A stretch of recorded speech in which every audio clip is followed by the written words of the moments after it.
အားလုံးမင်္ဂလာပါရှင်မင်္ဂလာနေ့လည်ခင်းလေးပါဘရုံမှာဖျောင်းနိုင်လုပ်ငန်းနဲ့နေပညာမျှဝေခြင်းကကြိုဆိုလိုက်ပါတယ်ဒါကိုတီယိုလာတက်တဲ့မြဝရီယာအကိုတယောက်ပေါ့နော်အကိုတယောက်ပါသင်တန်းလာတက်တာပေါ့နော်အဝေးကနေလာတက်တာပေါ့နော်တချို့လူတွေကအဝေးတဲ့နီးတယ်ပြောနေလို့မြဝရီယာလာတက်တဲ့အကိုပါဒါ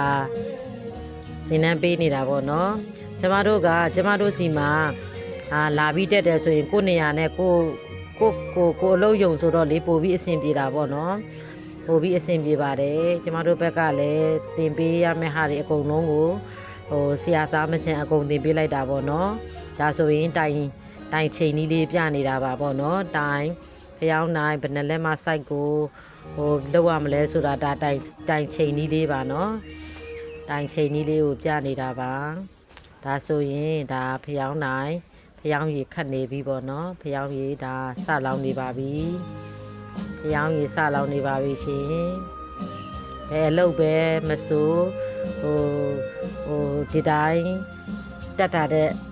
စာရင်ပေါ့နော်တင်တန်းလေးလာတက်သွားတော့ပို့ပြီးတော့ကျွမ်းသွားတာပေါ့နော်ကျေးဇူးအများကြီးတင်ပါတယ် like and share လေးလုပ်ပေး